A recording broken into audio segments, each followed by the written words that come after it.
প্রিয় মুক্তিকামী ছাত্র জনতা, আমরা দেখতে পাচ্ছি যে আমাদের এই অভ্যুত্থান এবং বিপ্লবের পরেই দেশে অরাজকতা নাশকতা করছে ফ্যাসিস্ট এবং তাদের দোসররা।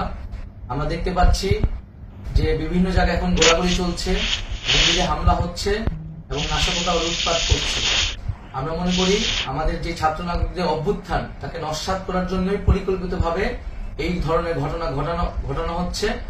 আমরা মুক্তিকামী ছাত্র জনতাকে সজাগ এবং সতর্ক থাকতে আহ্বান জানাচ্ছি এবং আমাদের যে অন্তর্বর্তীকালীন সরকার, আমরা সেই সরকারের যে প্রস্তাবনা 24 ঘন্টার সময় নিয়েছিলাম, জরুরি পরিস্থিতি মোতাবেক আমরা এখনই তার একটি রূপরেখা ঘোষণা করছি। আমরা সিদ্ধান্ত নিয়েছি যে সর্বজন গ্রহণযোগ্য আন্তর্জাতিক খ্যাতিসম্পন্ন নোবেল পুরস্কার বিজয়ী ডক্টর মোহাম্মদ ইউনূসকে প্রধান উপদেষ্টা করে অন্তর্বর্তীকালীন সরকার গঠন করা হবে এবং ডক্টর মোহাম্মদ ইউনূসের সাথেও আমাদের কথা হয়েছে। তিনি ছাত্র জনতার আহ্বানে বাংলাদেশকে রক্ষা করতে এই গুরু দায়িত্ব নিতে সম্মত হয়েছে। আমরা সকালের মধ্যেই আমরা এই সরকার গঠনের প্রক্রিয়া দেখতে চাই।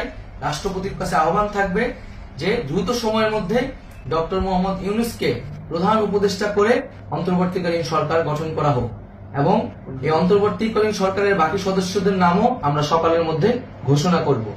প্রিয় বন্ধুগণ, দেশে যে অরাজকতা চলছে, মানুষের জীবনের নিরাপত্তাহীনতা চলছে, সেজন্য আমরা রাষ্ট্রপতির কাছে আহ্বান জানাচ্ছি দেশে আইন শৃঙ্খলা পরিবেশ ফিরিয়ে আনার জন্য দ্রুত সময়ের মধ্যে কার্যকর ব্যবস্থা নিতে হবে এবং আইন শৃঙ্খলা বাহিনীকে সহযোগিতা করার জন্য মুক্তিকামী ছাত্র জনতাও রাজপথে থাকবে এবং অন্তর্বর্তীকালীন সরকার গঠন না হওয়া পর্যন্ত মুক্তিকামী ছাত্র জনতাকে রাজপথে থেকে তাদের যে অভ্যুত্থান, সেই অভ্যুত্থানকে রক্ষা করতে হবে।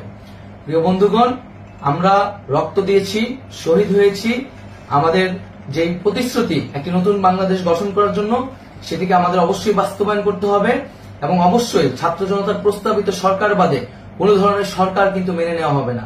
আমরা বলেছি কোন ধরনের সেনা শাসিত সরকার অথবা সেনা সমর্থিত সরকার অথবা এই ফ্যাসিস্টদের দোসরদের কোন বি টিম সরকার কিন্তু আমরা মেনে নেব না। কোন গণবিরোধী সরকারকে মেনে নেওয়া হবে না। ছাত্র জনতার অভ্যুত্থানকারী যে প্রস্তাবিত সরকার, অন্তর্বর্তীকালীন সরকার, যেটা আমরা সিদ্ধান্ত উপনীত হয়েছি ডক্টর মোহাম্মদ ইউনূসকে প্রধান উপদেষ্টা করে এই সরকার গঠন করা হবে, সেই সরকারকেই বাস্তবায়ন করতে হবে অবিলম্বে।